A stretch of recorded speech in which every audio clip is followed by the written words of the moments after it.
The search for those missing following the Christmas Eve flash floods in Ladysmith has been called off for the night. Search and rescue teams have recovered 6 more bodies, increasing the death toll to 12. Authorities say the search will be expanded from Friday after the body of an adult female was recovered in a river several kilometres out of town. The quiet KZN town was battered by heavy rains on Christmas Eve, with dozens displaced and 5 people still unaccounted for. For more on the search and rescue operation, we're now joined by IPSS Medical Rescue spokesperson Samantha Meyrick. Samantha, thank you so much for joining us this evening here on SABC News. Of course, you have been on a devastating mission to try and recover some of those, who were washed away by the floods on Christmas Eve. Perhaps maybe let's start off with you just giving us the latest coming out from those search and rescue operations, since that has been called off just for the day.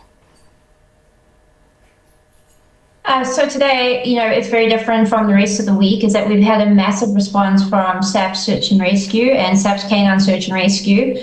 They had over 60 members and 12 canines on scene today, which allowed rescue efforts to be stepped up and for teams to cover a much greater area, which has definitely led to the discovery of the flood victims today. And we understand, of course, 5 more victims have been recovered. Have they been identified by their loved ones? I understand some of the victims have been identified. I cannot confirm if all have been identified as of yet. How difficult has the search and rescue operation been for you? I mean, today you're saying that so much progress was made because of additional support given to the search and rescue operation. Yeah, in the first few days after the flood, obviously resources on scene were limited. Having to cover such a vast area with dangerously high, fast-flowing rivers and trying to tackle the debris in and around the floodplains, it definitely was challenging, and the teams on scene initially did the best they can. And it's fantastic that we now have so much support, so that we can try and bring closure to these families.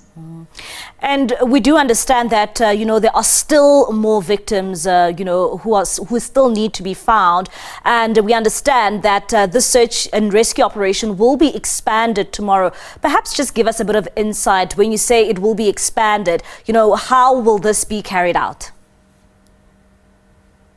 So based on where some of the victims were discovered today, gives an indication of where they could possibly find further victims. So the idea is to start searching further downstream from where the vehicles were washed away, so that they can hopefully find the remainder victims.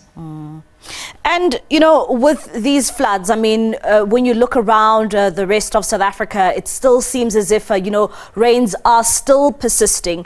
One would ask, is that a challenge for this search and rescue mission? Because, I mean, the wet weather is not going anywhere for now. No, I think it's continued to rain almost all week in KZN and in Ladysmith. Yes, it definitely does hamper efforts. The rivers don't subside as quickly as they should. Yeah. And one would ask, Samantha, when it comes to, much more help which is needed. I mean, you are saying that the progress that was made today is because of the help that has been, given to you on this rescue mission. How much more help do you need to carry out this rescue mission? I think in terms of the rescuers on the ground, they have been taken care of. There's foundations like Al Imdad, the Ladysmith community and the Ladysmith Chamber of Commerce, who are housing and feeding rescuers on scene, so they are kept comfortable. I think a lot of the aid that is needed now is to assist those families that have been displaced and affected by these floods.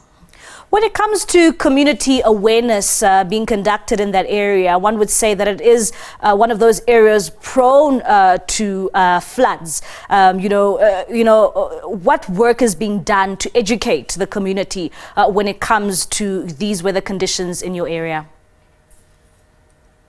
So Ladysmith floods quite regularly, actually, but it's been a long time since it's been affected in this way, where people have died and gone missing. I think that a lot of the problem for all the areas we service is that, communities don't have running water. And, when they're building their homes, often the land that are next to the rivers in the floodplains is the only land available for them to build their homes. And it's close to the water that they need, to survive. So, yeah, it's difficult. We need to educate people about where they're building their homes, but at the same time, it's understandable as to why they are.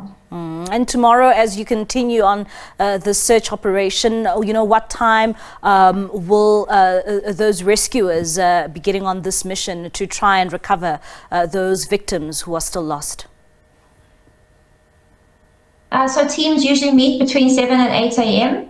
They do a briefing on what are the plans for the day. They get separated into teams so they can cover different areas. And then they go out into the field and spend the day searching their assigned areas and checking in, with any information and working with the community, because obviously the community as a whole is instrumental in helping us find bodies, especially, communities who are living downstream. All right, Samantha, thank you so much for your time here in SABC News this evening. That is Samantha Meyrick. She is the spokesperson from IPSS Medical Rescue.